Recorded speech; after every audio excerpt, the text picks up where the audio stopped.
Yes, sir. We're officially back at it. Boog, nice. Coming at you with a quick update. Just wanted to touch on a few things. First and foremost, please, if you have not checked out my interview with the Hasbro post Hasbro brand team, please do so. It is up on the channel right now. I need your support. I put quite a bit of time into that as far as the editing and everything goes. And all I want from you guys is for you to smash the like on that video, rate, comment, subscribe, share it. So please check that out. I wanted to recap a few things in this video as it relates to that video and give you a couple updates on some things to come throughout the rest of this week and weekend for the channel. All right, let's do it.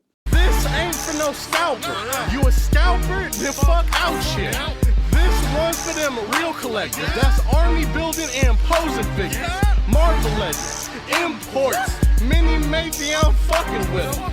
Hype beast, we know about you. Stay buying figs, don't know about it. Real quick, I did get the SHF Avengers Nick Fury figure in yesterday. Maybe it was the day before, but I think I will take a quickie look at that figure in a review or a quick overview. And shout out to my man MML PC on Instagram who sent me Raditz. I had missed this figure, so the SHF Raditz. I doubt I'll review this figure. I never really review any of their Dragon Ball Z stuff, but I am continuing to bolster my collection. Looking to get Birder in the next couple weeks and round out my Ginyu force. I'm really excited about that. Again, I would implore you to go and check out the full interview with the Hasbro brand team before watching this video, as there will be some spoilers here. But a few things to note from the interview. We had talked about Hasbro Pulse canceling my order of the Hellfire Club guard, which did happen. I didn't imagine that. I ordered on a Saturday, and within a week or so they canceled the order. They said they didn't have it in stock or wouldn't be able to fulfill it, and I was really bummed out about that because at the present moment I do not have any Hellfire Club guards, and I'm hoping that they restock them. Gave a kind of vague answer as to whether or not they would, but I need that. I need at least 10 of those in my collection, so I'm hoping that will get worked out. Omega Sentinel, her alternate head, that was a screw up on their part. I was kind of bummed out about the answer that they gave. It was kind of,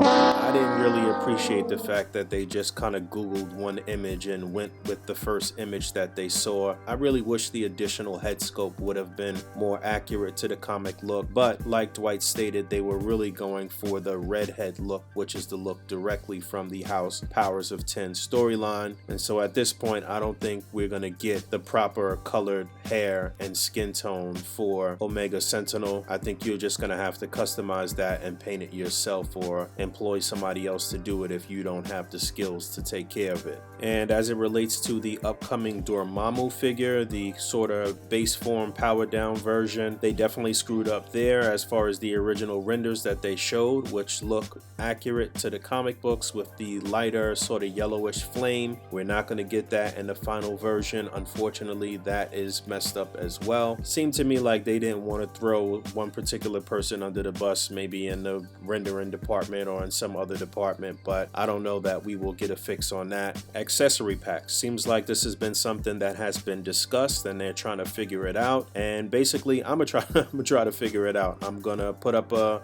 video and maybe figure out some tiers or somehow figure out how we can get accessory packs from concept to design to production and get them out to you guys. So I'm gonna try to figure that out on the channel with you guys, what might work if we want to do weapons, effects, heads, hands, how something like that would work. And basically I'm gonna just do my unofficial employee of Hasbro 1-2. We're gonna figure this out. Really pleased with the news about Cannonball getting his legs and the fact that we should be able to swap the upper torso from the new Cannonball onto the flame effect of the original Cannonball that we got. That makes it worth the wait to me. I think that was a really genius thing to do. Seems like at some point they will give us a blue Marvel figure. This has been one of my most requested and highly sought after figures for the past 2 years now, maybe. We're not going to see Blue Marvel this year, that's for sure, but the planning through 2022 is almost done, or is done according to Ryan. So it's going to be a little while for Blue Marvel. The thought had crossed my mind that the next HasLab project would be Galactus, and that maybe they could incorporate Blue Marvel or that team of Ultimates as stretch goals for Galactus, as Galactus was the big baddie that team was going after or was assisting in some type of way in the first arc of that story. But after the reveal that the HasLab project, the next one, would be Fantastic Four themed, I said it didn't really make sense to incorporate the Ultimates into that. So it's possible that it'll still be Galactus. It kind of makes sense considering that they did say Galactus was one of their first choices before the Sentinel, but they decided to go with the Sentinel, and that they could use some existing parts from the Sentinel to build Galactus, I believe. However, I did see something really interesting yesterday. Shout out to J Darko Customs on Instagram. He put up a post yesterday here which read, "A lot of people having fun guessing about the Fantastic Four HasLab plan. Given that it's an anniversary, this could possibly be coming. Hopefully with HasLab moving to Hasbro Pulse UK." And then he showed a picture here of this old Marvel Legends set, which I contemplated on getting so many times. It was under the Marvel Legends imprint, but you know, it was basically an ode or a tribute to Fantastic Four #1 with the Mole Man and this sort of mole creature. This would actually be a cool, bigger figure to put out, and this would give us an opportunity to get a Mole Man and maybe some Moloids. He went on to say in a comment, "Replace Bastion and Prime Sentinel with Mole Man and Moloids as stretch goals, even have the comic as the box cover.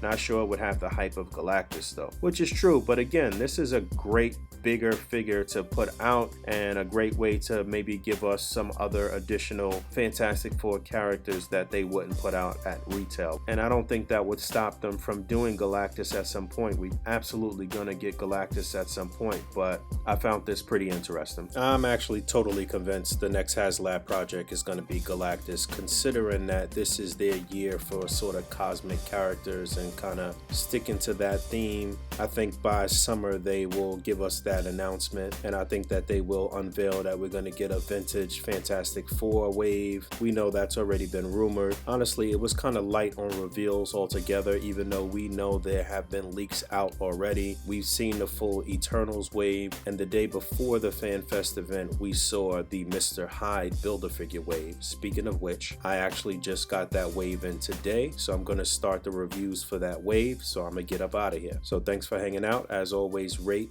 comment, and subscribe. Hit the bell down there, and until next time, peace. More dirt, must I do? Plus my crew, bust at you, and you like what's that? Ooh, what's that clue? Do I bring the noise or what? Destroy these butts, these niggas toys or what?